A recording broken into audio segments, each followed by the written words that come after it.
श्रीगुरुवे नमः। अखण्डमण्डलाकारं व्याप्तं चराचरं तत्पदं दर्शितं येन तस्मै श्रीगुरुवे नमः। ॐ सहना भवतु सहनो भुनक्तु सह वीर्यं करवावहे तेजस्विनावधीतमस्तु मा विद्वेषावहे। ओम शांति शांति शांति। ओम। प्रणाम भगवान स्वामी अखंडानंद सरस्वती जी महाराज जी द्वारा विरचित साधना और ब्रह्मानुभूति से हमारा टॉपिक चल रहा है भगवान अध्यात्मवाद की कसौटी पर नारी धर्म को आगे कंटिन्यू करते हुए। तो बात चल रही थी कि भाई शास्त्रों में जो ये निंदा जो पढ़ने को सुनने को मिलती है, ये जो है वो शरीर की निंदा है। और जहाँ पे बताया कि भी जहाँ पे नर साधकों को नारी के प्रति भोग बुद्धि पाप से बचाने के लिए नारी शरीर की निंदा शास्त्रों में मिलती है, और वैसे ही नारी साधकों को नर के प्रति भोग बुद्धि रूप पाप से बचाने के लिए नर शरीर की निंदा मिलती है शास्त्रों में। तो अब अगला प्रश्न है कि ऐसी स्थिति में विवाह का क्या प्रयोजन है। तो स्वामी जी बता रहे हैं कि विवाह का प्रयोजन है नारी और नर दोनों की वासनाओं का संकोच। विवाह बंधन भी एक प्रकार का योगाभ्यास है। बात यह है कि जीव नारी हो यह नर अनादिकाल से वासनाओं से विजड़ित और संचालित होता रहता है। सभी योनियों में उनकी पूर्ति का ही रस लेता रहा और उन्हीं के वश संसार में भटकता रहा जीव। यदि इसको मुक्ति पाना है तो पूर्ण रूप से वासना रहित होना ही पड़ेगा, परंतु एकाएक वासनाओं का सर्वथा त्याग संभव नहीं है। इसलिए उनकी उच्छृंखल प्रवृत्ति पर नियंत्रण वासनाओं की उच्छृंखल प्रवृत्ति पर नियंत्रण स्थापित करने के लिए वासना पूर्ति की एक सीमा अथवा मर्यादा होना आवश्यक है। इसी लक्ष्य से वासना निवृत्ति के लिए नहीं विवाह की मर्यादा रखी गई है। शास्त्रों में विवाह को संध्या बंधन के समान नित्य विधि के अंतर्गत न मानकर परिसंख्या विधि के अंतर्गत माना गया है। आजकल के लोग इस लक्ष्य को भूलते जा रहे हैं। इसी से वे भोग की वासना पूर्ति की अधिक से अधिक सुविधा निकालने को तत्पर हैं। इसका परिणाम होगा विवाह के आध्यात्मिक उद्देश्य का नाश होने से उच्छृंखलता का साम्राज्य। जीव कभी वासना रहित नहीं हो सकेगा और ना तो उसकी अध्यात्म में उन्नति होगी। जीव का दृढ़ से दृढ़ धर्म बंधन ही जीव को वासना जाल से मुक्त कर परम पद की प्राप्ति करा सकता है। अगला प्रश्न है कि वर वधू का चुनाव एक दूसरे की रुचि से होना चाहिए या गुरुजनों की। तो स्वामी जी बता रहे हैं कि सर्वथा गुरुजनों की रुचि से।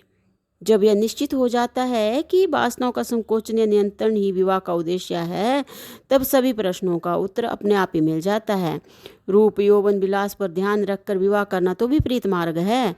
गुरुजनों की आज्ञा मानकर धर्म को सामने रखकर वासना रोग की निवृत्ति के लिए महा औषधि समझकर ही विवाह करना चाहिए, भोग वासना से नहीं।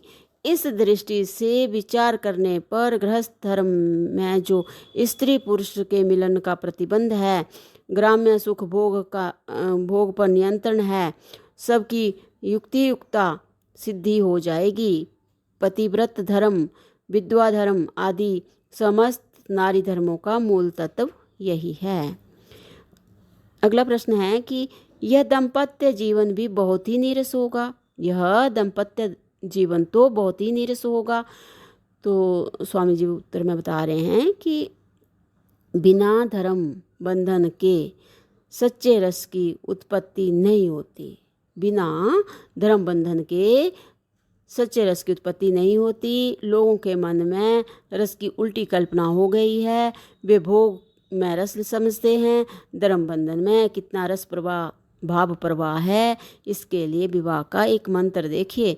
वर वधू का दाहिना हाथ पकड़कर कहता है, अमो अहम अस्मि सा त्वम अमो अहम अस्मि सा त्वं अस्य अमो अहम साम अहम अस्मि ऋक्त्वं धयो अहम पृथ्वी त्वं।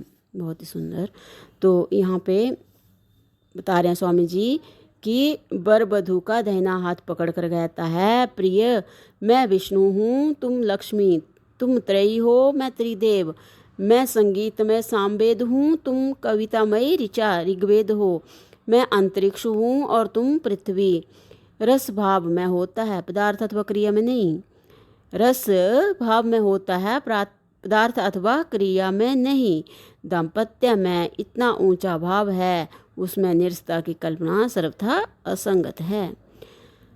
अगला प्रश्न है भगवान की अन्य पुरुषों के प्रति नारी की कैसी दृष्टि हो।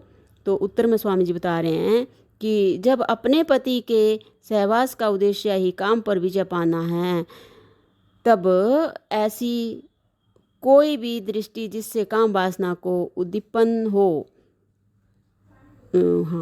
प्राप्त हो, किसी के प्रति भी कैसे की जा सकती है। इसी से चाहे पतिदेव इस लोक में हो या ना हो, नारी का यही धर्म है कि स्वप्न में भी अपने मन में बुरे भाव ना आने दे। जो लोग वासनाओं का बढ़ा चढ़ा कर वर्णन करते हैं और कहते हैं कि नारी उन्हें बस में नहीं कर सकती, वे नारी का अपमान करते हैं। उनकी बातों में आकर अपने व्रत से च्युत नहीं होना चाहिए और किसी भी दृष्टि से पिता पुत्र भाई मानकर भी पर पुरुष से हेलमेल नहीं बढ़ाना चाहिए। किसी का कहना है कि भगवान श्री राम जब अत्रि मुनि के आश्रम पर गए तब अनुसुईया जी उन्हें दंडवत करने तक नहीं आई, मिलने की तो बात दूर है। वाल्मीकि रामायण में लिखा है कि लंका में श्री हनुमान जी ने श्री जनक नंदनी से कहा।